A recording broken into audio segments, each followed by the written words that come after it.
নমস্কাৰ, মই অঞ্জলি দাস। আহকচোন মই আজি আপোনালোকলৈ এটা বস্তু শ্বেয়াৰ কৰিব বিচাৰিছোঁ। কিনো শ্বেয়াৰ কৰিছোঁ আহক সকলোৱে মিলি চাওঁ। এই যে গছজোপা দেখিছে, এই গছজোপা আমি থকা ঘৰটোৰ চৌহদত থকা এজোপা প্ৰকাণ্ড গছজোপাৰ মই নামটো নাজানো। এই গছজোপাৰ এটা কাহিনী হ'ল সেইদিনাখন, সেইবাবে এই ভিডিঅ'টো কৰিব লগা হ'ল। এই গছডালত মানে নানান ধৰণৰ চৰাই চিৰিকটিৰ বাসস্থান। ইয়াত বহুত ধৰণৰ বিভিন্ন ধৰণৰ চৰাই আহে, কেতিয়াবা ধনেশ পক্ষীও আহে। ভিডিঅ' কৰিব অৱশ্যে নোৱাৰোঁ, ধনেশ পক্ষীকেইটা আহি হঠাৎ উৰি যায় বাবে ভিডিঅ' কৰা মন থাকিলেও ভিডিঅ' কৰিব নোৱাৰোঁ।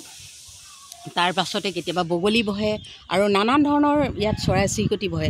সেইদিনাখন হঠাৎ এটা বাদুলি আহি পেলাই ইয়াতে বহিলে আৰু বাদুলিটো বহাৰ পিছত মোৰ মনটো খুব ভাল লাগিলে। আহি এটা দুটাকৈ প্ৰাণীবিলাক ইয়াত যেতিয়া বাসস্থান কৰে মোৰ কিবা এটা ভাল লাগে। সদায় শুই উঠিও চাওঁ আৰু গধূলি সদায় চাওঁ আছেনে নাই, ঠিকে থাকে। কেতিয়াবা বহি থাকে, কেতিয়াবা তেওঁলোক উৰি গুচি যায়। সেইদিনাখন ইয়াতে দুটামান বাগানীয়া ল'ৰাই পিছফালে পথাৰখন আপোনালোকে নিশ্চয় দেখিছে। এই পিছফালে পথাৰখনত প্ৰায় বাগানীয়া ল'ৰাই শামুক আৰু কিবা কিবি মাছ তাছ কুচিয়া এইবিলাক বিচাৰি ফুৰে, সৰু সৰু ল'ৰা।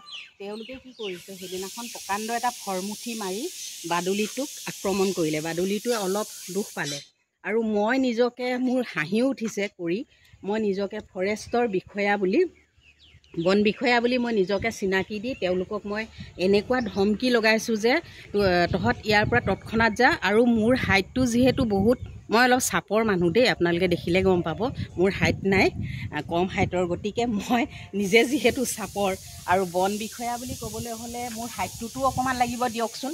সেইকাৰণে কি হ'ল, মই নিজকে, তেওঁলোকে মোক আধাডোখৰ দেখিছে যিহেতু মই দুৱাৰখনৰ, আমাৰ পিছফালে এখন দুৱাৰ আছে, দুৱাৰখনৰ সন্মুখৰ পৰা মই গালি পাৰিছিলোঁ আচলতে।